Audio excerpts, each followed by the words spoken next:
Денес ке зборуваме за анксиозноста и зошто е толку тешко да ја совладаме. Денес нападите на анксиозност се многу честа појава и често е тешко да ги совладаме и да се носиме со нив, или барем како да ги ублажиме.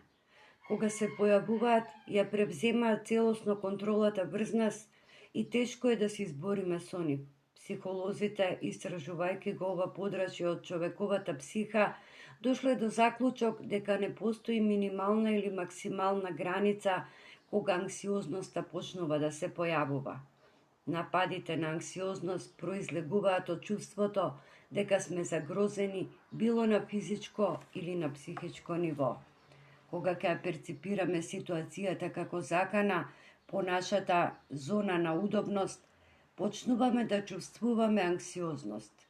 Истото го чувствуваме и кога иднината ја чувствуваме како несигурна или само мислиме дека ни е несигурна, дека не ни е сигурна.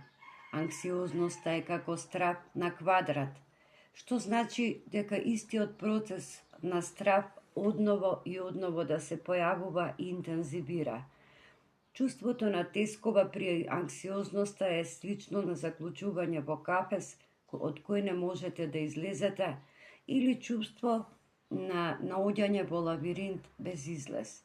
Тоа е магичен циклус од кој не можете да избегате. Следната фаза е екстернализација или телесна манифестација на стравот и тескувата. Се чувствуваме слабо, не можеме да дишаме, прекумерно се потиме, зениците се шират, срцето забрзано отчукува. Сите овие симптоми може да се појават кога чувствуваме тескова и ја покажуваат врската помеѓу физичкото и психолошкото. Анксиозноста накратко е страв од стравот. Според истражувањата, 23% од луѓето се соочиле, моментално се соочуваат или ќе се соочат со анксиозноста. Ова не значи дека имаат психичко пореметување, ниту дека симптомите долго ќе траат.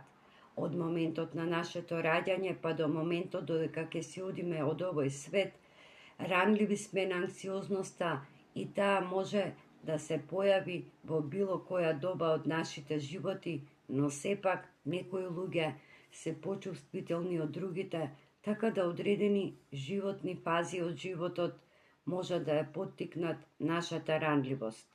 Додека трае анксиозноста, чувствуваме страв, неизвестност, која предизвикува да чувствуваме повеќе стравови, создавајќи затворен циклус од кој е многу често тешко да избегаме. Стравот е како диво животно кое не чека и подготвено е за напад, а кога тоа ќе се случи, тоа не пушта. Тоа што можеме да направиме. Постојат повеќе опции, но најважно е да се научиме во сегашноста да живееме не размислувајќи премногу за иднината и да уживаме во сегашниот момент, во животот, онаков каков што е во моментот. Така ќе избегнеме тескубата. Друга опција е да научиме да ги контролираме нашите емоции и мисли. Во моментот кога ќе се појави анксиозноста, морате прво да се соочите со неа. Ставете свој оклоп, подигнете штит и одбраните се. Можно е да се надвладе анксиозноста и стравот. Трета опција е да го решите проблемот со помош на психолог кој ќе ви помогне во изнаоѓање техники за справување со стравот и анксиозноста. Драги мои, доколку ви се допаѓаат вакви слични теми на кои зборувам од мој агол, ве поканувам да го заследите мојот канал. За вас е тоа само еден бесплатен клик, а мене вашата поддршка многу ќе ми значи. Довидување до моето следно видео и ви посакувам се најдобро.